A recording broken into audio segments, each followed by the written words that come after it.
It's the Happy Families podcast. It's the podcast for the time-poor parent who just wants answers now. We want to keep devices out of bedrooms, in open areas where you can sort of wander past and look over their shoulder and go, oh, what are you doing there? And actually be part of their online world.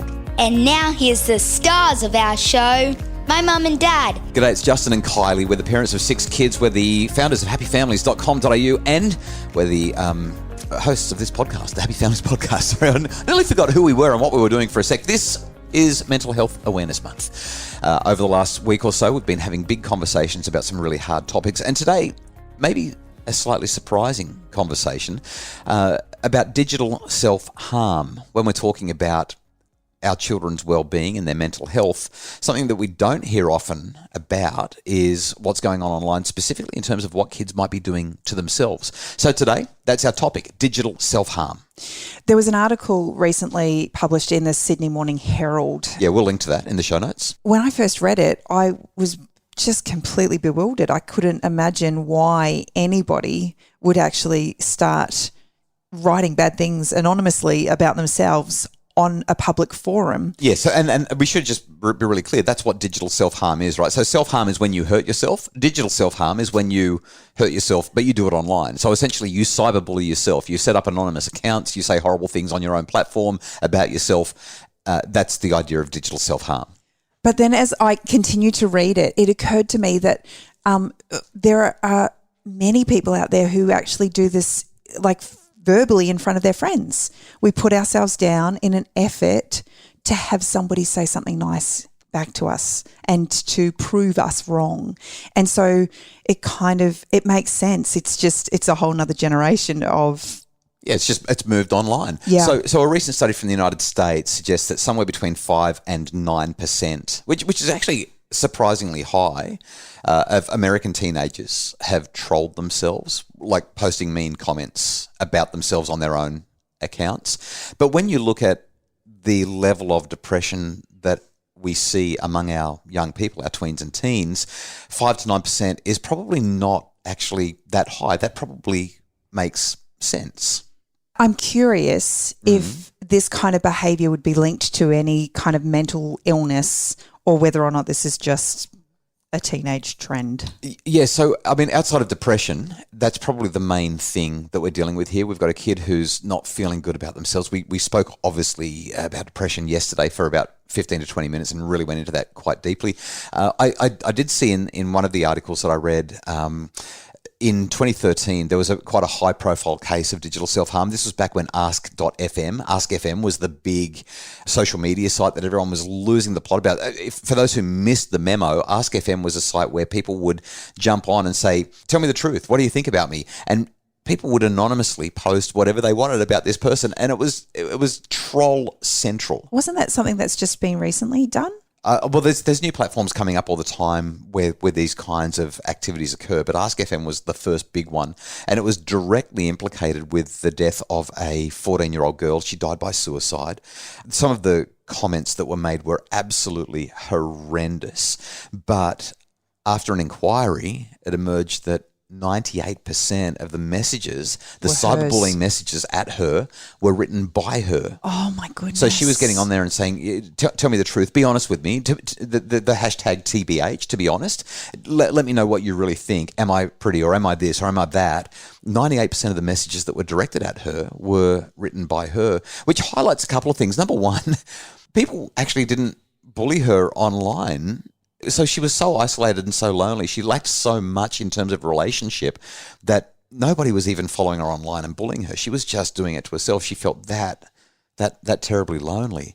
We know, though, that, and this comes from a US study published in Child and Adolescent Mental Health just this July, found that young people who engaged in digital self-harm or cyber self-bullying were more likely to experience suicidal thoughts. So it really is a concern. We also know that younger kids are more likely to do it to themselves than older kids. So the average age where this really starts to ramp up is somewhere around 13 or 14. By the time kids are 17, 18, they don't seem to be doing it to themselves so much. So it's related to maturity and experience. And it's the time where kids are really online reaching, desperate for some kind of recognition.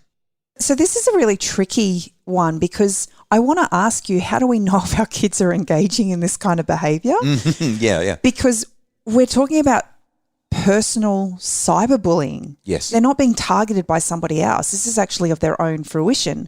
So I don't actually know what I'm supposed to ask here, because how do we protect our kids from this kind of behaviour? So there's a couple of different ways that we can take it. The first thing that I would say is that if your child is being cyberbullied online, and it does happen, we see it happening all the time, don't assume that it's them doing it to themselves. I don't think that that's going to be helpful. But have a listen to yesterday's podcast and consider what depression looks like and whether your child is socially isolated, and at least be mindful that the strategies we talked about in yesterday's podcast can be helpful for your child's well-being. Rather than assuming, though, that your child is doing this to themselves, they're self-harming themselves or cyberbullying themselves in a digital sphere, I think what we want to do is just be mindful of the signs that your child could be a target of cyberbullying, whether it's from themselves or from somebody else. So the esafety commissioner has on their website 5 signs that suggest that a child is the target of cyberbullying. And I think that they're strong enough that rather than me making up my own, these ones are really good. First off, they appear sad, lonely, angry, worried, or upset more than usual. That makes sense. You've got that mood issue. Secondly, unexpected changes in friendship groups or not wanting to be around people, even friends. So once that social cohesion drops off. An absolute disconnect. Mm-hmm. Because we know that what happens offline is reflected online, amplified, accelerated, blown up. It gets bigger. So if I'm doing really badly offline, I'm going to do pretty badly online as well. They're a mirror of one another. It's just that the online world never leaves you alone.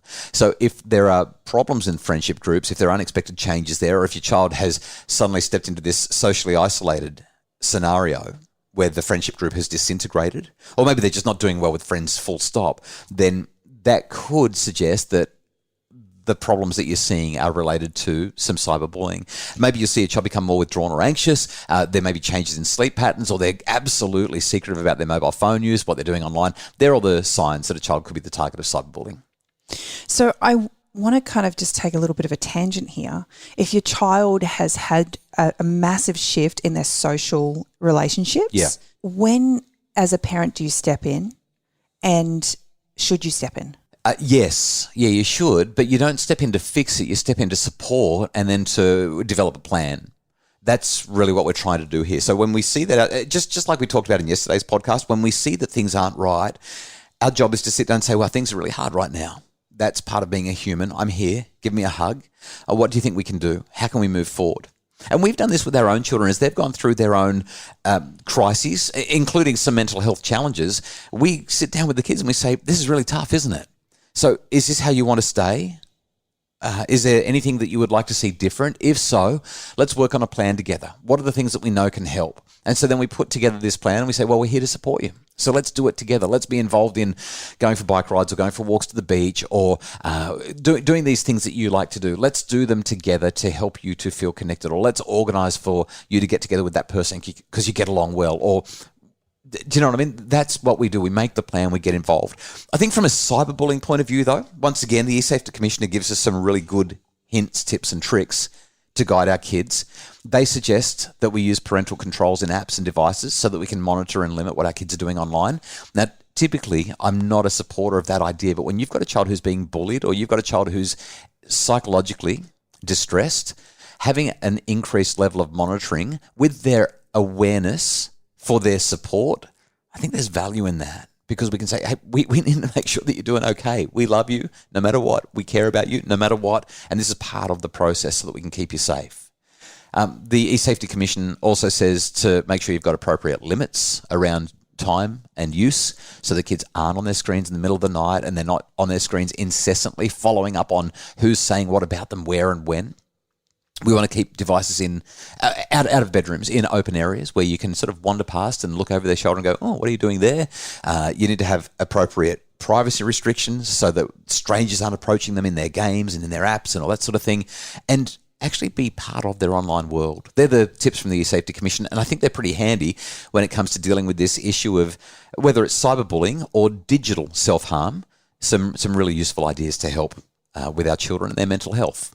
Well, as we delve into all things mental health, I'm wondering what tomorrow's podcast has in store for everybody. Tomorrow we're chatting with a guy called Dave Edwards. He's a fellow who experienced postnatal depression as a dad. So we're going to talk about men's postnatal depression. We talk about how women experience it a lot, and that's an important conversation, but something that's a little bit different.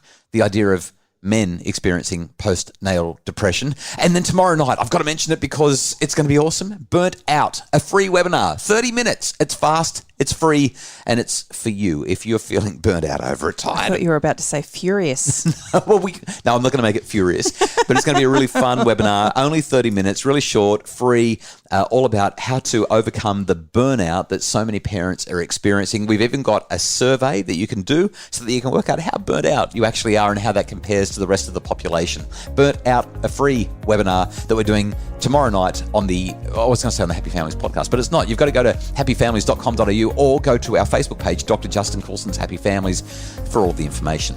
Hey, that's it for us today. The Happy Families podcast is produced by Justin Rulon from Bridge Media. Craig Bruce is our executive producer. And for more information about all the stuff we've talked about today, visit the show notes or happyfamilies.com.au.